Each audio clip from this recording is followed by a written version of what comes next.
უნდა ვუპასუხოთ თუ არა პროპაგანდას და რა უნდა ვუპასუხოთ და ზოგადად უნდა ვალაპარაკოთ და უნდა უსმინოთ თუ არა პროპაგანდისტებს, ადამიანებს, რომლებიც თქვათ მიზანმიმართულად სრულად ამახინჯებულ ინფორმაციას თქვათ გვახოვენ თავზე და ეს ირაკლი რუხაძის ინტერვიუს შემდეგ იყო ეს დისკუსია ცხადია, ეხ ჩვენ არ ვაპირებთ რომ ეს ინტერვიუ თავიდან ბოლომდე გავშიფროთ, მაგრამ ეს თავარი საკითხია, რომ როგორ უნდა ვესაუბროთ პროპაგანდას. იცი რა, ცოტა რთული, ერთ-ერთი ყველაზე რთული საკითხი, რომელზეც პასუხი მაგალითად ზუსტი პასუხი არ აქვს არც მეცნიერებას, რამდენად მუშაობს, მაგალითად რამდენიმე ექსპერიმენტზე მოგიყვებით, რომელიც ჩაატარეს, რამდენად მუშაობს ზოგადად ბავშვებზე მაგალითად პროპაგანდა ან დიდებზე. და აი ასეთი ცნობილი ეს ზიმბარდოს ექსპერიმენტი ხო ყველა ვიცით, რომელიც მე მეცნიერულად დამტკიცებული ერქვა, მაგრამ რო გამოჩაეძიენ, არ იყო კეთილსინდისიერად ბოლომდე შესრულებული. არის ასევე მუზარებ შერიფის იყო ბავშვები ბანაკში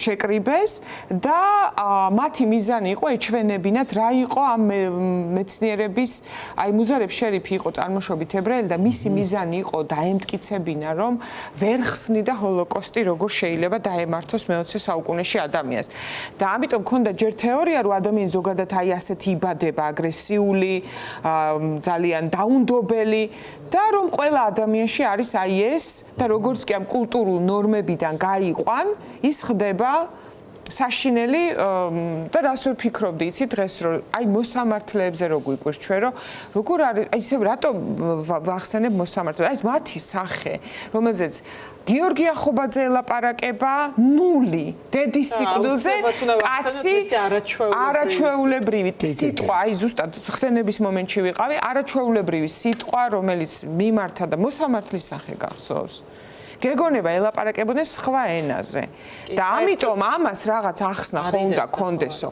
ეს ადამიანები სახში შვილებს ხო ეფერებიან ახლობლები ყავთ ვიღაცა ხო ეცოდებოდო და აი ფიქრობდნენ რომ რა შეიძლება იყოს ამის მიზეზი ხომ არ არის ადამიანი ზოგადად ეგეთი და ყველა ხო არ გავხდებით ესეთი რომ არავინ არ შეგვეცოდოს ხუთინ და აქვე ფილმი გავიხსენოთ ინტერესის ზონა როცა პირდაპირ რომანის მიხედვით როცა მე რომანი არ წამიკითხავს ბოდიში აი ესეთი ის დამემართა რომ ფილმი მაქვს დანახი და წიგნი არ მაქვს დაკითხული და როგორც ვიცი წიგნი კიდევ უფრო შთამბეჭდავია როგორ შეიძლება რომ აი აქ აკეთებდე იმას კექს და წინ მოგდიოდეს სუნი გაწუხებდეს დამწვარი ებრაელების ან ხმები ჩაგესმოდეს და აი რუტინიზაცია როცა ხდება სისასტიკის ხო და მოკლედ ბევრი რო არ გავაგრძელო ჩათვალეს რომ ესეთია ადამიანი ამას თავის ტრაუმები ქონდა და იკვლია ეს საკითხი ჩაატარა ამ ბანაკში ექსპერიმენტი და ბავშვები გადაკიდა ერთმანეთს რა უნდა მოხდეს ეხლა რა არის მთავარი მიზანი ჩემიანი და მისიანი. ჩემიანი არის ყოველთვის მართალი, მისიანი არის ყოველთვის მტყუანი და არ ჭირდება რამე განსაკუთრებული მიზეზი ამას. ან დავალებები, სათამაშო წესები და გართობები მოფიქრებული იყო ისეთი, რომ ერთმანეთის მიმართ გაჩენოდათ რაღაცა მიზანი ერთმანეთის განადგურების. თუმცა და აი ესეც ითვლებოდა რომ ექსპერიმენტად რომლის მიხედვითაც ჩვენ ვასკვნიდით რომ ადამიანი არის ბოროტი არსება თუმცა მე იყო ასეთი აი ამოვიწერე ამ ქალის გვარი არც წიგნი არ წამიკითხავს მაგრამ ChatGPT-ს ვკითხე ამ ქალის წიგნი რაზეა იმიტომ რომ გავიგე რომ ჯინა პერი აიყო ადამიანი რომელმაც ეს მოსაზრებაც იკვლია ეს კვლევაც ანუ მეცნიერებაც თურმე ყოფილა აი როგორც არ შეიძლება რომ რაღაცის უპირობოდ გჯეროდეს ასე არის მეცნიერებაც რომ რაღაც კვლევები მერე გადაიხედება ხოლმე და ამ ქალს აქვს რომ ის ბავშვები სინამდვილეში ბერჯერ ჩაუშალეს ექსპერიმენტი. იმიტომ რომ ვიღაცას ვიღაც უყვარდებოდა, ვიღაცას ვიღაც ეცოდებოდა, ვიღაცას არ უნდოდა ამ რაღაცა აგრესიაში ჩართვა, იმიტომ რომ არ ქონდა ეს აგრესიული მონაცემები, ხო? და აქვე გამახსენდა ჩემი წარდგენილი წიგნი, რომელიც ძალიან მიყვარს, დოკინზის ეგოისტური გენი, სადაც ამბობს რომ სინამდვილეში ადამიანი არის ალტრუისტიც და ეგოისტიც და მასში ალტრუიზმის და ეგოიზმის არის გადარჩენის ინსტინქტით ნაკარნახევი. ამიტომ რატო დავიწყე ხლა ამ ხელა მოყო ის რომ მაგალითად ბავშვებზე აი ეს რატო ჩატარდა ეს ექსპერიმენტი რომ პროპაგანდით შეგიძლია ადამიანები ერთმანეთს გადაკიდო. ეხლა რა არის სინამდვილეში თუ გავიხსენებთ თქვენ თუ გახსოვთ კრისტო გროზეუმა რომელიც ბილინკეტის გამომძიებელია დადო ძალიან კარგი ვიდეო ჩუმად ჩაწერილი, როგორ ელაპარაკება სლოვაკეთში, სადაც სხვა შორის მე ფიცომ გაიმარჯვა, რუსებმა კარგად იმუშავეს, ის კარგად შეასრულეს ის დავალება, რომელიც ჩუმად გადაუღეს რუსების აგენტს, ეუბნება ასეთ რაღაცას. შეშვი პროდასავლელ სლოვაკებს, ვისაც ევროკავშირი მოწონს, ვინც დარწმუნებულია და გამყარებულია თავის წმენაში. შეშვი ჩვენსკენ ვინც არის, ისინი ჩვენიანები არიან. ელაპარაკე ხალხს, რომელსაც არ აქვს ჩამოყალიბებული და პოზიცია. არა, შუაშისტი ცოტა შეიძლება იყოს კონფორმიზმის ნაწილი, მაგრამ ხო არის ხალხი, რომ დაბნეული მართლა გულწრფელად დაბნეულია და არ იცის, რომ აი ეს დასავლეთი კი კარგია, მაგრამ აი ეს რუსეთი მართლა მოვა რა. აი ეს ხალხი არის სამიზნე. ოღონდ ჩვენთან რატომღაც წარმოიდგინეს, რომ მთელი საქართველოს ელექტორატი არის, აი ეს ქოცი არ ვარ, მაგრამ ამერიკაც არ არის ასე რა თქმა უნდა, ეხლა ყველა ამ ხმების იმას ჩალიჩობს მოხვეჭას, მაგრამ პროპაგანდაზე პასუხი რო გაქცე, რო აღარ გამიგრძელდეს, მაგრამ ძალიან რთული თემაა და მოკლედ არ გამოდის. პროპაგანდა, მაგალითად საინტერესოა ძალიან. მაგალითად მე ლაშა ბუღაძე რო ჩაკეტონ ეხლა სადღაც ღმერთმა დაიფარო ჯვარი წერია და უფალმა დოლოს, მაგრამ თქვა ჩაკეტეს სადღაც და მისცე სასავალ-დასავალი მარტო. ისე შეიძლება იკითხოს მოწყენილობისგან, მაგრამ იქიდან ისე გამოვა, რომ ასავალ-დასავალის პროპაგანდის მსხვერპლი აღარ გახდება, იმიტომ რომ ის არის ჩამოყალიბებული თავის წმენაში, ხო და ღირებულებებში. ასევე არსებობს ხალხი, მაგალითად, ჩვენი ცნობილი გამოჩენილი ქართველი სტალინისტი გრიშა ონიანი. აი, რა უნდა მოუყვე გრიშა ონიანს სტალინზე, რა უნდა აუხსნა, რა უნდა წააკითხო, რა უნდა აჩვენო, რომ უი, რას ლაპარაკობ. ეს ასე იქცეოდა, ხო არ იტყვის ამას.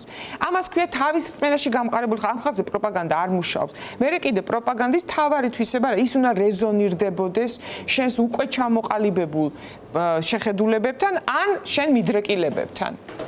ან უნდა რეზონირებდეს იმასთან, რაზეც ჯერ ჩამოყალიბებული აზრი არ გაქვს, მაგრამ პროპაგანდას ყოველთვის ჭირდება თავისიანების მოძებნა.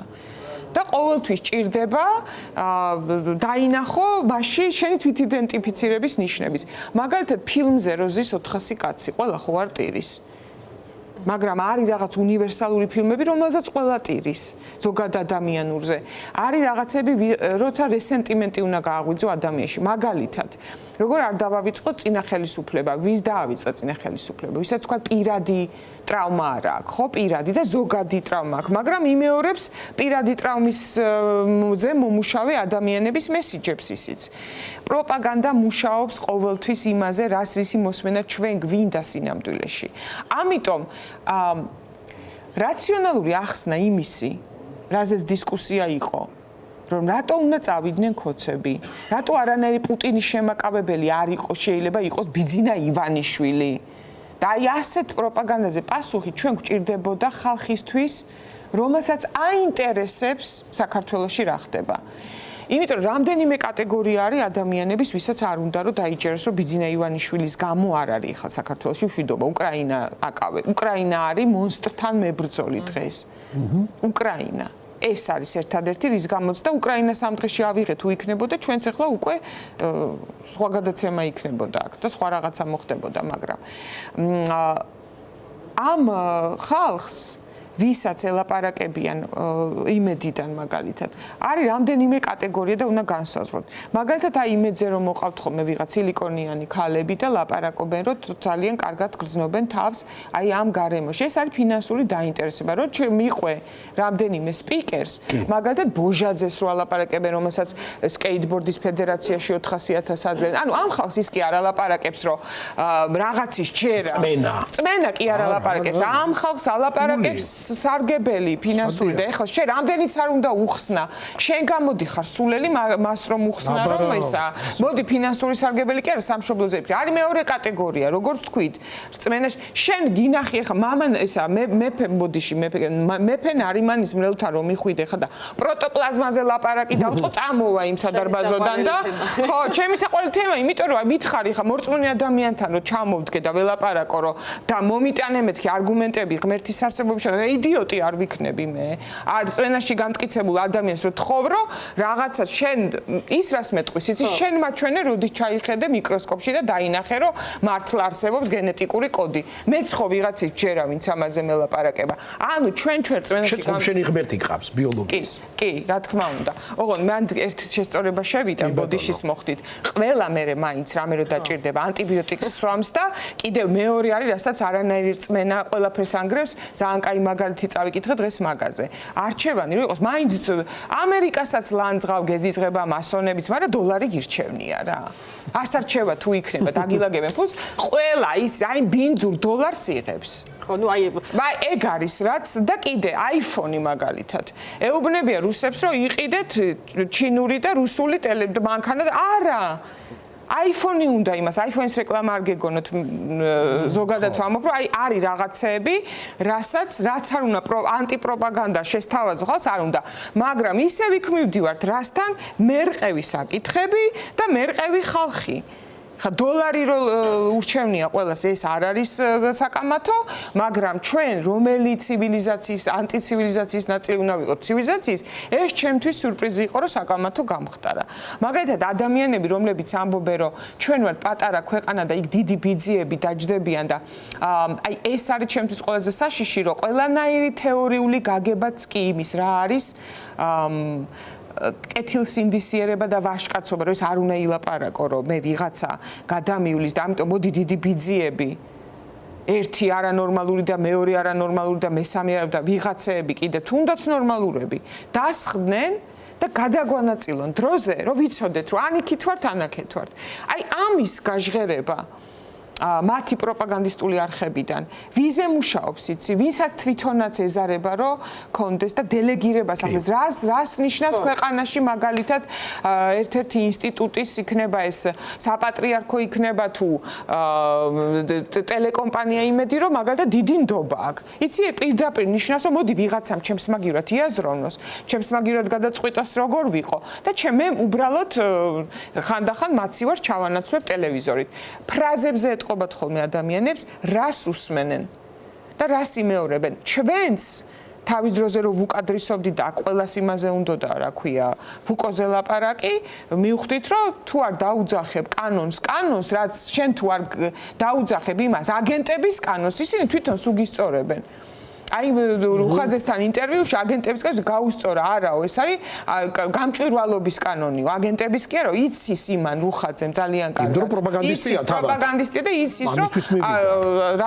რატო ვეძახდით აგენტების კანონი და იცოდეს ხალხმა რომ ეხა ჯაშუში შეცვალეს ესეც არ არის შემთხვევითი ეს და ამიტომ ჩვენ პროპაგანდაზე რაც უნდა ვიცოდეთ რომ ეს პროპაგანდა უპასუხოთ თუ არა მაინც არ გიპასუხე ამას ქვია ესა უკითხვი დაწესდა მაგრამ ზუსტელი ამ ყველაფრის მოყოლით რაც მოგიყევი მქონდა მაგალითად კვლევები იმაზე რომ პროპაგანდით ვიღაცას რაღაცაში გადაარწმუნებ ეს მზაობა ამ ადამიანში უნდა იყოს მაგალითად პატარა ბავშვებს რაღაცები იცი რატო არ უნდა აყურებინო იმიტომ რომ ინტელექტუალური მზაობა არ არსებობს მართლა შეიძლება პროპაგანდის ხვერპლი გახდეს რუსები უკვე აკეთებენ მულტფილმებს ზედმაროზე როგორ მოკლა სანტა-კლაუსი და აი რაღაც ისულელებს და ეს მოქმედებს ადამიანის ტვინი არის ყველაფერი რაც წაიკითხა გემოვნებიანი ადამიანი ნიშნავს რომ ბავშვობაში კარგ წიგნებს კითხულობდა კარგ მუსიკას უსმენდა კარგი რა არის კიდე საკამათოა და ამაზე ცალკე გადაცემა გავაკეთოთ მაგრამ ამაზე არის დამოკიდებული ეს ეხლა არის საკითხები, რომელზეც სასახა პასუხი არ არის.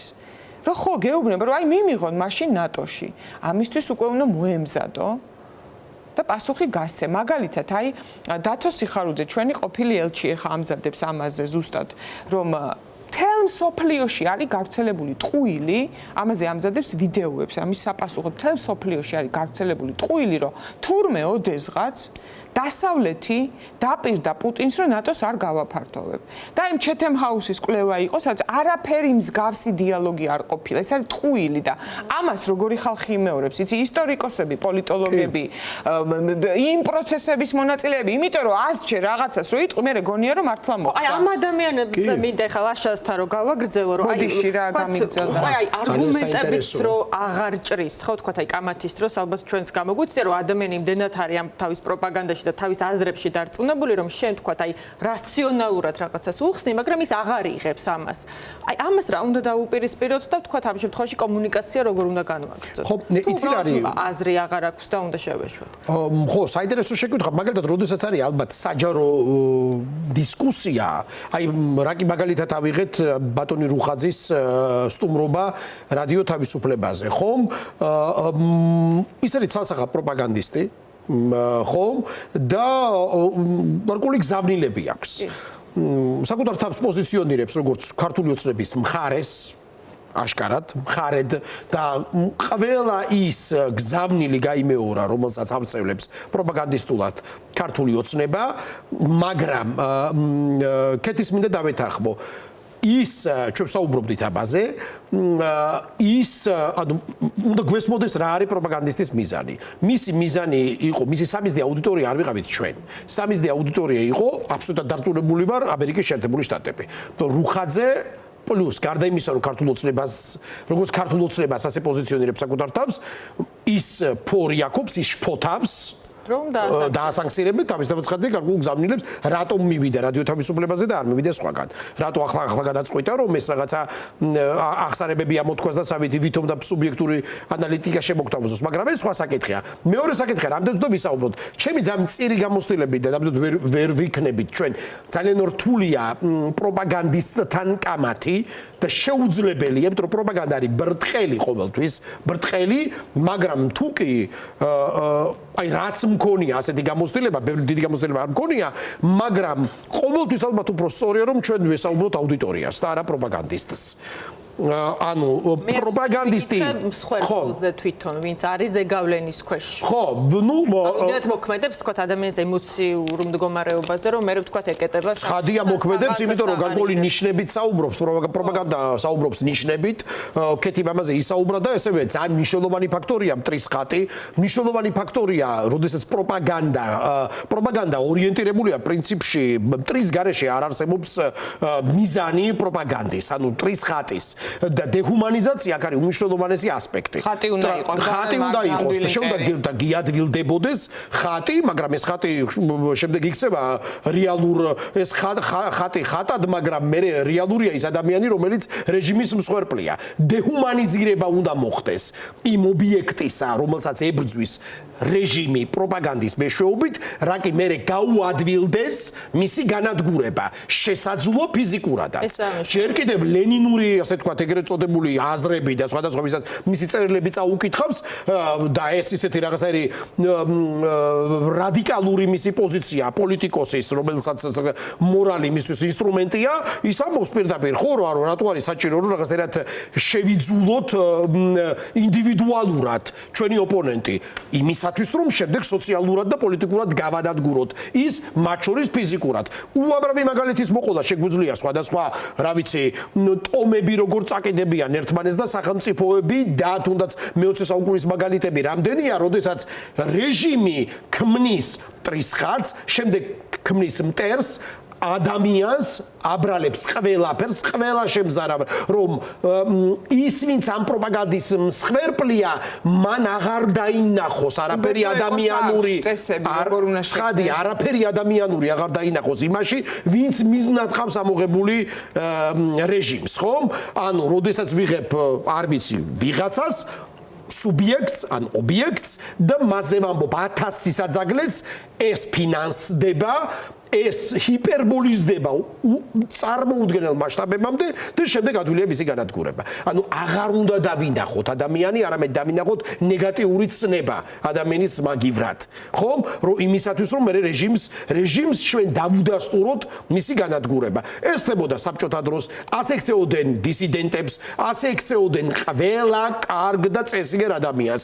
მათ შორის ეს ტრადიცია არსებობდა ჩვენი გმირების მიმართაც. ქაქუცა ჩოლოყაშვილი იქნებოდა ეს თუ გნებავთ აბსოლუტურად სხვადასხვა ტიპის მოღვაწეები არიან, მაგრამ ნოე ჟორდანია იქნებოდა თუ სოციალ-დემოკრატები იქნებოდა თუ სხვები, შემდეგ საბჭოთა პროპაგანდამ ისე შთაუნერგა მათ შორის მასობრივად მადამი დამოკიდებულება უკვე ფიზიკურადაც განადგურებულ და მოშთობილ, ასე ვთქვათ, ხალხს, რომ დღესაც კი ზოგიერთები, რომელზედაც შეიძლება გაგიჩნდეს, არ გაგიჩნდება ის განსხვავება ისტორია არის ის სხვადასხვა, ამას იმეორებს, საბჭოთა პროპაგანდას იმეორებს. ეხლა არ იმეორებენ, იგივე ზუსტად ჩვენ ზოგჯერ ეს არის ძალიან მნიშვნელოვანი თემა კიდევ. ჩვენ ზოგჯერ ვიმეორებთ მათ მესიჯებს, რომელიც ირიბად მოწოდებული მესიჯებია. ირიბად მოწოდებული მესიჯები. მაგალითად ის, რომ აი ყველა პარტია არის ერთნაირი. გავიგე რომ ეს პარტიებს უძმა, მაგრამ ყველა პარტია რუსეთის აგენტურისთვის სანქცირდება მაგალითად? ყველა პარტია კგბ-ს მართულია? თუ მარტო ქართული ოცნება, მაშინ თუ ყველა ერთნაირი რად გვინდა არჩევნები, ხო? რაღაც დიფერენცირება ხო არის? რომ ამერიკა მაგალითად, ამერიკას რა არაფერი არ უნდა? და მე მინახია ისეთი ხალხის, აი მსჯელობა რო უყვარს, თუ ფსევდომსჯელობა, როგორც ირაკლი კობახიძე იტყოდა, რომ ხა ამერიკასაც იქ რაღაცა უნდა ხო, აბარა. რაღაცა მოთხოვნილება რო იაზროვნო, ოღონ ინფორმაცია გაკლია ამისთვის და ასე ძალიან ხშირ იგივე ჩვენს მაგალითად ეხლა რაღაცა მესიჯები რომელიც დღეს ვცელდება 100 წლის მერე ალბათ შერწყება ხალხს იმის შედარებების რაც დღეს დარდება რა მათ შორის მიხეილ სააკაშვილის და ბიძინა ივანიშვილის და ეხლა ამის თქმა რომ აიმე ეხლა კრინჯია თუ რასაც ეძახიან და მოვა დრო და ეს იქნება სირცხვილი ზუსტად ამ ორი ადამიანის შედარება ერთმანეთთან ბიძინა ივანიშვილის მე მგონი საერთოდ არ ყოლია ამ ქვეყანაში რაღაცა რაც დაგუმართა ასეთი ამ ბიტკოინის გამო გადააყოლა ქვეყანას ყველაფერი ესეთი რამე ვის გაუკეთებია ამ ქვეყანაში ხო და ამიტომ აწმყოს შეფასებაშიც ყველაზე საშიში კიდე იცი რა არის პირდაპირ პროვოკავანე ხა მაგდანიკაშვილის ლაპარაკი მაგდანიკაშვილის ზაკვრული პროპაგანდა ზაკვრულია ასეთი ზაკვრული პროპაგანდა თქვათ ნებისმიერ საზოგადოებაზე იმოქმედებდა კი იცი რა აი ბატონი ხაძე უკაცრავად იყო კლასიკური ზაკვრული პროპაგანდა რომელმაც შესაძლოა ვიღაცას გაუჩინოს განცდა რომ რაღაცა საინტერესოა რაღაცა ემპათიაც კი აი პოზნერის მაგალითი რატო იყო გახსოვთ ერთხელ ვისაუბრეთ ჩვენ ვლადიმერ პოზნერზე აქ როგორ დახვდა ქართული ხალხი ისიც გვახსოვს ხო ძალიან დიდი ნაწილი საზოგადოების ძალიან საშიში პროპაგანდისტია ვლადიმერ პოზნერი ეს არ არის სალავიოვი ეს არ არის მარგო სიმონიანი მაგალითად პოზნერზე უნდა გაერკვე რაშიც იბარებს გადაცემაში თავისთან აი ამ დღეს რო ყაველაშვილი და ისინი კანონებს ყაველაშვილი რას იღებს ყაველაშვილი ხელსაწერს მაგრამ ოცნების პროპაგანდისტი დეპუტატები ფსევდოდეპუტატები რომ იღებენ კანონებს კანონებს აი ასეთი ყავდათ რუსებში იარავაი ასეთ და მოიყვანეს და ძალიან მწვავე საუბარი ქონდა და მე ეხა თუ არ იცი კონტექსტი იბნევი რომ ეს როგორი ესეთი კაცი ყოფილა ესე იგი არ ინდობს პუტინის თქალებსაც არ ინდობს მე აღმოჩნდება რომ ეს ხალი ამ ხალზე არის დაშვება რომ შევიდეს კამათში ნდობის მოსაპოვებლად რომ არ არის ერთფეროვანი და მაგდანიკაშვილი არ არის და ცოტა უფრო სხვა ტიპის პროპაგანდას ეწევა. რაც შეეხება რუხაძეს, აი ის რომ ვიღაცაები აქეთ ხარეთ ხოთშოს პროპაგანდისტული სიტყვა და ეს არ უნდა გამოვიყენოთ, მაგრამ ვიღაცაები ვინ ჩვენ შეხედულებებს იზიარებს, წერდნენ რომ ეს ჭკვიანი კაცია. ესე იგი ჭკუა ვერ შევთანხმდით ამდენი წელი რაც საქართველოს დამოუკიდებელი კიდე ვერ შევთანხმდით ეს ჭკუა რა არის. შევხედოთ ახლა ამ ჭკვიან კაცს რომელმაც როგორი შოვა ფული საინტერესოა, ხო? ჯერ ბადრის აქტივებს მართავდა, მერე ბიძინას აქტივებს მართავდა და გავიგეთ რომ ოლიგარქების ფულს განაგებს, მაგრამ ეს რატომ არის ჭკუა? თუ ბოლოს შეიძლება რომ ყველაფერი სანქციები წყალში ჩაეყაროს, ხო? თუნდაც მათი გაგებით. სოლომონ ისაკიჩ მეჯღანუაშვილიზმის ფარგლებშიც კი ჭკუა რატოა, რომ ან ახლა ეს ხალხი ვინც მილიონები იშოვა, ფრისა რომან აბრამოვიჩი და ფრიდმანი და ესენი ყველა რო კარგავენ ამ ფულს, იმიტომ რომ პუტინს რატოა ეგ ჭკუა? აღარ ვლაპარაკობ ახლა იმაზე, რომ კანტს კითხულობენ თუ არა, ეგ არის თუ არა ჭკუა. ადაპტაციის უნარია, ხო, ბიოლოგიურად ჭკუა რომ გადარჩე, მაგრამ ზუსტად რამდენჯერ მithქვამ სამგადასამაში რომ ზოგჯერ ეს კონფორმიზმი უკვე უჭკუობაა, ჭკუა კი არ არის. როცა ხედავ რომ რაღაცა ძალაუფლება, რომელიც თავს იღუპავს და ჭამს, შენ იმის ნაწილი ხარ და ვერ ხვდები რომ ამ ყველაფრის მონაწილე არ უნდა იყოს, ეს უჭკუობაა, ხო? და აი ამ კაცზე წერა რომ ისე როგორი საინტერესო კაცია, რაღაცა ტყუილი თქვა. იმაზე, რა ქვია, ევროკავშირში, ნატოში თუ არ ხარო, ევროკავშირში ტყუილებს იძახდა, მაგრამ იმიტომ რომ რაღაცა ფეხი-ფეხზე გადადებული დემაგოგობდა და ამიტომ გიგოლაძე არის ესეთი ადამიანი და თუ ვინმეს დეტალურად გაინტერესებთ გიორგი რუხაძემ რა მომენტში რა ტყუილი კადრა ამ ინტერვიუს შეგიძლიათ ამ ადამიანის Facebook-ზე შეხვიდეთ და არაჩვეულებრივად ვიდეოში აქვს გაშიფრებული. ხო და აი ეს ეხლა ეს არის რაც უნდა დავუპირისპიროთ და ეს უნდა გვეკეთებინა ალბათ. ეს უნდა დავუპირისპიროთ იმ ადამიანებს რაც ჩვენ წეღან ვახსენეთ, თუ არ იჯდა ტელევიზორთან რომელიმე გადაღლილი ადამიანი, მე მყავს მაგალითად მეგობრები, რომლებსაც ისეთი სამსახური აქვთ, რომ ირაკლი რუხაძის მოსმენასაც კი ვერ ახერხებენ, მაგრამ სადღაც შეიძლება ქარდზე მოკრან თვალი, რომ თურმე ნატოში თუ არ ხარ, ევროკავშირში არ გიღებენ. მისი ინტერესის სფერო შეიძლება არ იყოს, მაგრამ გაუჩნდეს კითხვა. აი ამ ხალხისთვის გიორგი ეკალაძის სტატუსი, აი ასეთი ხალხისთვის ძალიან მნიშვნელოვანია, ინფორმატიული, არავინ ისე არ უნდა გაიგოს, რომ მე თქვი რომ პასუხისგაცემას აზრი აქვს დაინტერესებული ადამიანისთვის.